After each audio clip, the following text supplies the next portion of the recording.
يا صباح السعادة والهنا على كل الحلوين اللي لسه صاحيين عاملين ايه؟ يا رب تكونوا في احسن صحة احسن حال وراحة بال. وحشتوني من اخر فيديو كنا فيه مع بعض. يلا كده النهاردة ان شاء الله فيديو نشاط. النهاردة كده هاخدكم معايا في يوم لما بيكون عندي اوردر انا بعمل ايه وبنظم وقتي ازاي مع الاوردرات بتاعتي، عشان لا ينفع ان انا اجي على الشغل ولا ينفع اجي على البيت. فتعالوا كده نشوف بقى يوميات مطحونة هتعمل ايه، بس عايزاكي تحطي لايك حلو وكومنت. يلا قبل ما نبتدي الفيديو نصلي على حبيبنا وشفيعنا، اللهم صل وسلم وبارك على سيدنا محمد عدد ما في علم الله صلاة دائمة بدوام ملك الله. لايك بقى يا بنات وشير للقناة كده وتفاعلوا مع الفيديو عشان انزل لكم كل يوم كده ان شاء الله في المدارس. اشارككم بقى يومياتي لان كذا حد بيقول لي اتكلمي عن يومِك ماشي إزاي مع الأطفال يعني أولادِك الكبار والبيبي الصغير. فإن شاء الله بإذن الله أعمل لكم شوية فيديوهات كده هتنشّطكم، بس قُلنا نبتدي بفنجان قهوة. طبعًا ده مش بداية اليوم بتاعي يا بنات، بداية اليوم بتاعي كان بادئ من الساعة 4:00 الحمد لله اللهم لك الحمد، ده كان روتين يوم الخميس، يعني آخر الأسبوع.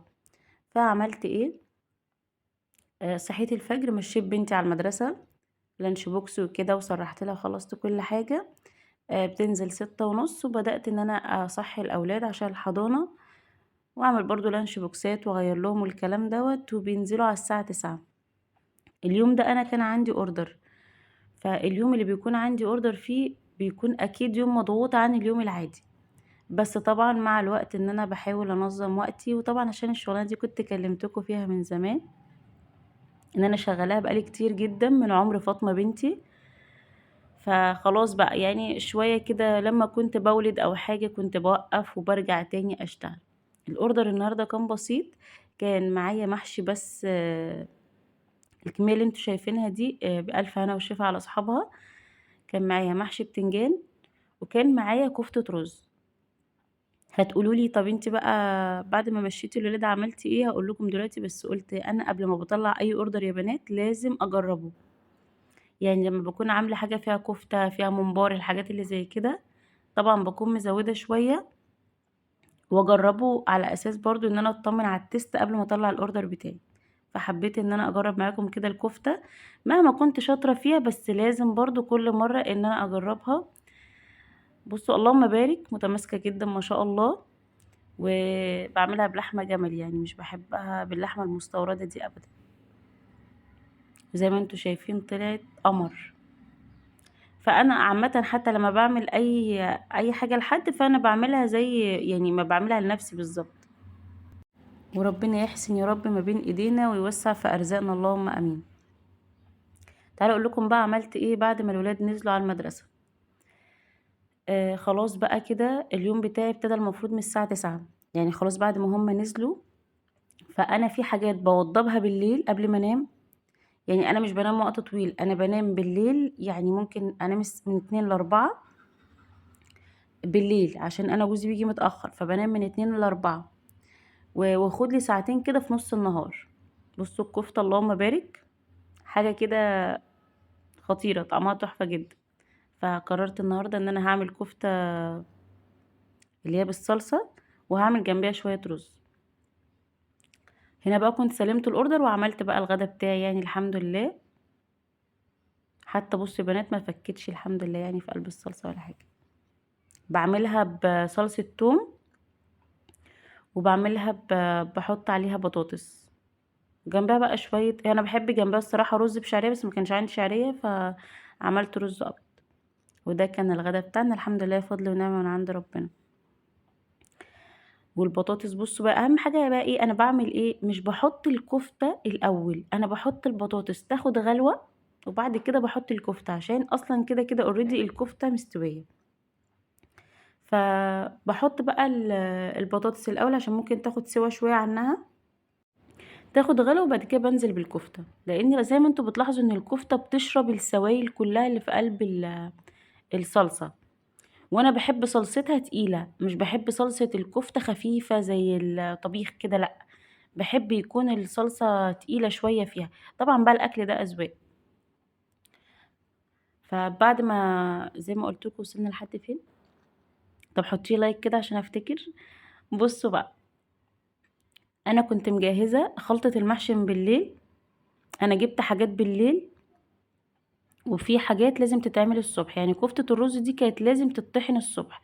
بعد ما الولاد مشوا على المدرسة انا نزلت عملت الكفتة الصبح وصبعتها وخلاص. يعني دي لازم تتعمل كده فريش، ما اعرفش الصراحة اعملها واشيلها في الفريزر وكده لما اكون هسلمها اوردر، لكن لو انا عاملاها لنفسي بخزن منها عادي، لكن لو اوردر لازم يكون فريش. وجبت البتنجان كمان قورته الصبح، لكن بالليل عملت التغذية بتاعة المحشي. بس الخضرة برضو عملتها الصبح، يعني جبت الخضرة كده صبحة بدري وعملتها. فعملت بقى يعني عشان كانت الكمية كمان بسيطة فما خدتش وقت.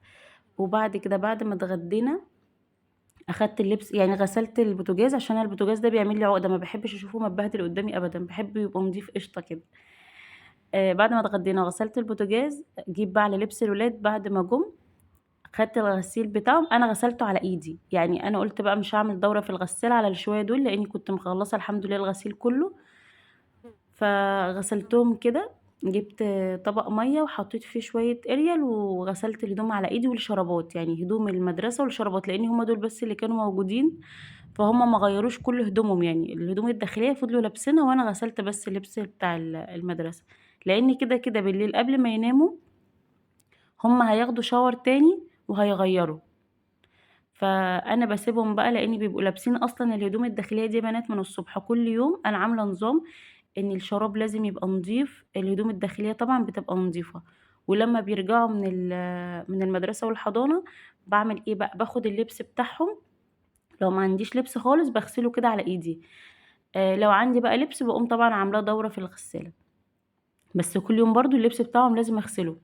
بصوا بقى اللي هيقول لي لازم بيتغسل مرة في الأسبوع أو مرتين مش عارفة، هو كل واحد بقى حسب ما هو عود ولاده. وبعدين الولاد بتجري وبيبقى في ريحة عرق وكده. ومثلا التيشيرت بتاع فاطمة لونه فاتح أصفر، فحتى لو هي كبيرة شوية برضو ممكن تاكل حاجة توقع حاجة. حد من صحابها يحط ايده على التيشيرت واكل حاجة، فعارفين اللي هو ايه، لأ خلينا كده ايه نعودهم على النظام. وطبعا لازم كل يوم شاور قبل ما يناموا.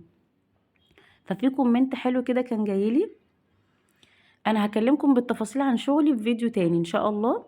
انا كنت قايله لكم ان انا بعمل اكل بيتي واشتغلت كذا حاجه في البيت يا بنات، بس انا حبيت اقول لكم اليوم يبقى ماشي معايا ازاي يعني وانا بعمل الاكل. فقلت لكم بعمل جزء بالليل بيسهل عليا وجزء الصبح، بس لما يكون عندي اوردر كبير شويه لا بكون بقى سهرانه. بس انا بحاول الفتره دي اخد ساعتين بالليل انام فيهم عشان اقدر برضو اصحى فايقه. وهنا كان يعني كنا اتغدينا زي ما قلت لكم، خلاص بقى الولاد جم الحمد لله. وعملت الغدا وغسلت البوتاجاز وكل حاجه. والصبح بعد ما هم مشوا برضو كده بعد ما خلصت الاوردر انا نضفت بقى وعملت فنجان القهوه اللي انتوا شفتوه عشان ما ارجعش انام تاني. يعني كانت الساعه 11 كده لما انا كنت عامله فنجان القهوه، عملته على الساعه 11 كنت عملت نص الاوردر وكان باقي النص التاني. فقلت اخد هدنه وارجع اكمل عشان كنت خلاص بقى عايزه انام فاهميني فصلت. فكملت بقى الاوردر بتاعي وعملت الغدا وكل حاجه. وقلت اغسل المواعين واغسل لانش بوكسات، مش معنى ان انا لسه يعني قدامي الجمعه والسبت ان انا هسيب اللانش بوكسات، لا بحب اغسلها واحضرها كده واشيلها. فانا عايزه ارد بقى على الكومنت اللي هو بيقول لي انت بتعملي ايه مع الواد الكبار والبيبي الصغير. بص والله يا بنات هو الموضوع مش سهل عشان ما حسسكيش ان انا سوبر مامي وان انا ما بنهارش والكلام ده، لا طبعا. بس دايما بقولك التنظيم بيسهل عليكي بنسبة هنقول 50%، حتى بلاش 100%. ولو انت انتظمتي على اللي انا بقولك عليه دايما في فيديوهاتي حقيقي حاجات كتيرة هتتغير عندك. ولازم تعملي اولويات. انتوا هتلاحظوا ان انا مش بنزل فيديوهات كتير. ليه؟ لان انا عاملة اولوياتي يعني. اصل اليوتيوب ده مش مصدر دخل اصلا ليا لاني ما بيجيليش منه دخل خالص. فانا بحب ان انا اشارككم كده كل فترة. فهتلاقوني بنزل كل ما بكون فاضية، مش هينفع اجي على البيت وعلى الولاد. يمكن مع الوقت حاجات كتير عرفت قيمة الوقت بتاعي. ممكن قبل كده كنت باضيّع الوقت في حاجات كتير، فبدأت إن أنا أستثمر وقتي أكتر، إني لأ، هارتّب نظام زي ما قُلت لكم. وقت ما باصحى أنا عارفة باقوم هانضّف إيه وهاعمل أكل إيه، الحاجات دي كلّها بتفرق معاكِ جدًا. ما تضيّعيش وقتِك قدّام التليفون، ماشي أوكي، أنا بامسك التليفون وكل حاجة، بس مش طول اليوم، مش أول ما أصحى من النوم كده أمسك التليفون وأفضل قاعدة قدامه. حتى لو معاكِ طفل واحد على فكرة، هو الموضوع ما لوش علاقة بالأطفال، الوقت كنز حقيقي. والناس اللي بتقول اليوم ما فيهوش بركة، هو لأ، أنتِ بتستخدمي اليوم غلط. أنتِ لو بتستخدمي اليوم صح هتلاقيه مليان بركة وخير كتير جدًا، وهتقدري إن أنتِ تشتغلي فيه، وهتقدري إن أنتِ تصلّحي علاقتِك بيه مع الولاد، وهتقدري تذاكري لهم، وراكِ دروس، وراكِ تمارين، هتقدري تعملي كل حاجة. بس أهم حاجة تنظيم الوقت. أنا عن نفسي ده النظام اللي أنا بارجع له مهما رُحت ومهما جيت، برضه بارجع له تاني، الورقة والقلم. مهما كنتِ بتصحي بدري أو بتصحي متأخر، لإني أنا ما أقدرش أقول لِك لازم تصحي من الفجر، لإن كل واحد يا بنات ليه ظروفه، وكل واحد ليه طاقة، وكل واحد يعني مش كل الناس بتقدر تعمل. يعني ممكن واحدة ممكن تنام 3 ساعات وتكتفي، ممكن واحدة تلاقيها بتنام 8 ساعات تقول لِك ما باكتفيش إلا بالوقت ده. في واحدة عليها stress أكبر، يعني عليها شغل برّه البيت، في واحدة بتشتغل جوّه البيت، في واحدة معاها بيبي صغير، لأ في واحدة ولادها كبروا، فكلنا حياتنا غير بعض. فأنا ما أقدرش أقول لِك على نمط معيّن تمشي بيه، ولكن اللي أقدر أفيدِك بيه إن ورقة وقلم في إيدِك على طول. تعملي وجبات الأسبوع بتاعتِك، ودي بتسهِّل والله يا بنات أوي، إن أنتِ تعملي وجبات الأسبوع وتفرزي التلاجة بتاعتِك والمطبخ وتشوفي ناقصِك إيه في البقوليات وفي الحاجات اللي في التلاجة، وتكتبيها وتشتري حاجتِك بالأسبوع وتفرّزيها. مش لازم قُلنا إن أنتِ تجيبي فراخ ولحمة وسمك والكلام ده، أنتِ ممكن تعملي يوم رز بعدس وجنبيه بيض مثلًا، وهتكتبي الوجبة دي، هتلاقي عندِك البيض وعندِك الرز بس ناقصِك العدس، يبقى أنتِ هتكتبي في مشترياتِك العدس. هتعملي يوم مثلًا زي ما قُلنا مسقعة، فعندِك البطاطس بس ما عندكيش البتنجان، فهتجيبي البتنجان، وهكذا. تبدئي تكتبي كل أكلة اللي أنتِ هتجيبيها حسب إمكانياتِك، وهتبدئي تكتبي أنتِ ناقصِك فيها إيه، وتنزلي مرة واحدة تجيبي مشترياتِك، وتبدئي إن أنتِ تجهّزي الحاجات اللي هتتشال في الفريزر أو الحاجات اللي هترجع في المطبخ. أنتِ كده نظّمتِ الأسبوع بتاعِك، مش محتاجة كل شوية تنزلي السوق تشتري حاجات. رقم 2 أنتِ عارفة طول الأسبوع أنا هاطبخ إيه، مش هتقومي كل يوم هتاكل إيه يا حبيبي، هتاكلوا إيه يا ولاد، وتقعدوا تضيّعوا 3 ساعات في اليوم. أدي نظّمتِ وقتِك. أنتِ بتقومي من النوم مش عارفة أنتِ هتروّقي إيه، فنُص اليوم بيضيع، فتحسي أنتِ بتلفي حوالين نفسِك في الشقة. لكن أنا النهارده عارفة أنا مثلًا معايا الorder بتاعي وعارفة إن أنا باقوم أنضّف تنضيفة سريعة.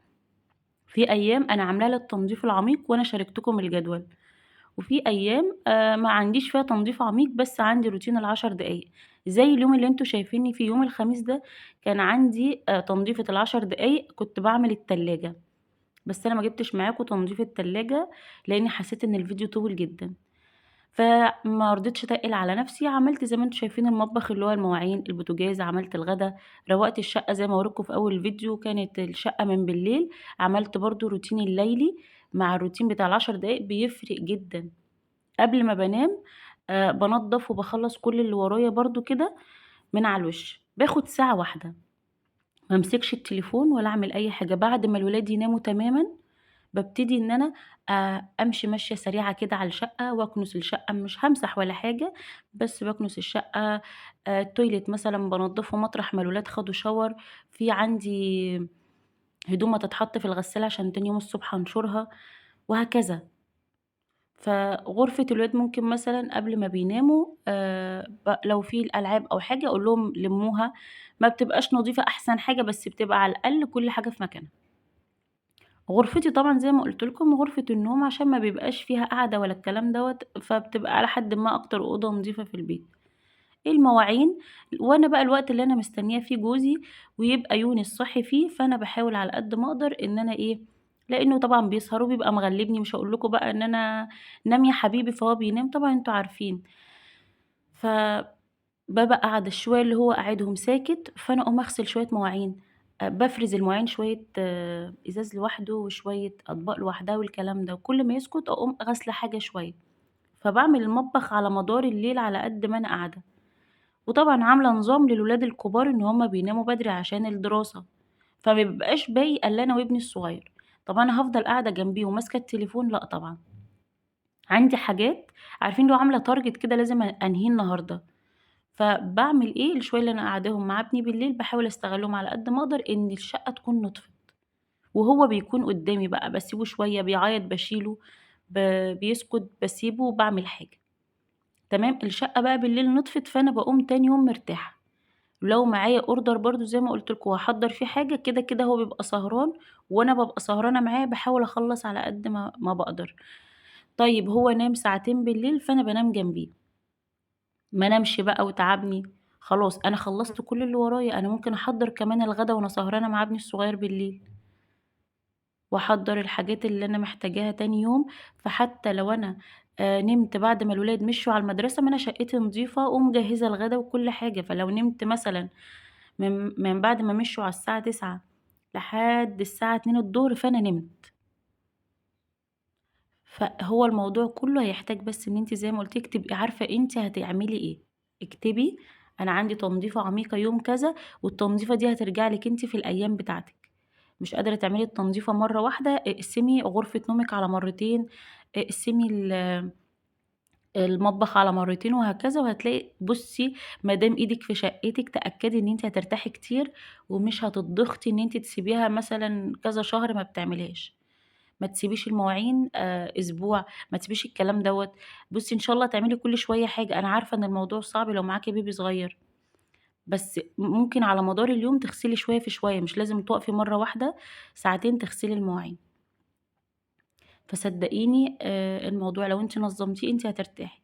زي ما قُلت لكم النهارده كان عندي تنضيف عادي للشقة، بس كنت مزوّدة التلاجة، تنضيف التلاجة بيكون مهم جدًا، فأنا برضه بابقى عاملة له روتين عشان أنا خلاص بقى إن شاء الله ده كان يوم الخميس، فأنا كنت محتاجة أجيب حاجات بداية الأسبوع، فعايزة التلاجة تكون نضيفة، فدايمًا لمّا باجي أنضّف التلاجة بانضّفها قبل ما أنزل أشتري حاجات الأسبوع، فأنا برضه كاتبة إني عندي روتين ال10 دقايق النهارده تنضيف للمطبخ سريع، وتنضيف عميق للتلاجة، فأنتِ اكتبي كده زي ما قُلت لِك ورقة وقلم، شوفي شقتِك أكتر حاجة حاسة إنِّك متبهدلة فيها إيه، وقولي أنا هاصحى من النوم أنضّف كذا، وهاعمل الأكل كذا، ومحتاجة أشتري طلباتي كذا، هتلاقي الموضوع واعملي لنفسِك time على التليفون، أنا هاصحى من 06:00 مثلًا ل07:00 هاعمل كذا، صدقوني الموضوع هيفرق أوي،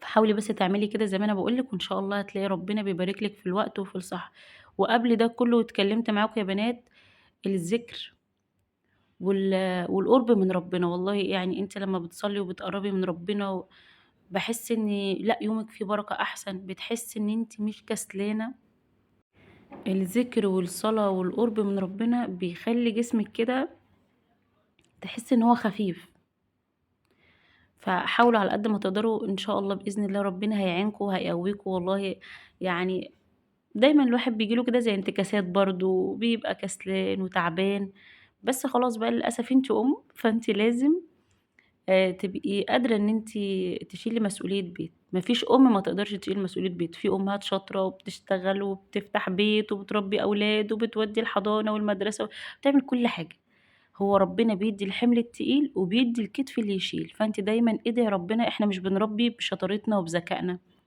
إحنا بنعمل اللي علينا والله وربنا هو بيوفقنا في الآخر، بس نحاول كده نكون صالحين إن شاء الله عشان ذريتنا كمان تطلع صالحة.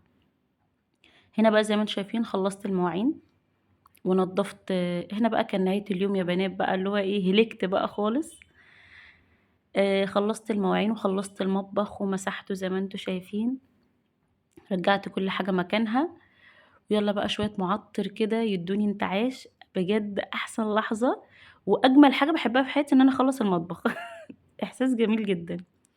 خلّصت المطبخ بقى وخرجت، ما ينفعش بقى بعد ما اليوم كده يعني خلص كده لأ، يعني أنام بقى بالمنظر ده، فقُلت لازم آخُد shower كانوا الولاد برضه نايمين، يوم الخميس ممكن أدّيهم راحة شوية إن هُم إيه، يعني يلعبوا بالليل شوية، يعني ما باضايقهمش يوم الخميس أوي في حتّة النوم، بس هنا كان الوقت متأخّر، فأخدت shower وحطيت كده perfume وقُلت بقى أصلّي ركعتين لقيام الليل أشكره إن اليوم عدّى الحمد لله بسلام، وده كان اليوم بتاعي ويا رب يكون عجبكم واشوفكم في فيديو جديد على خير.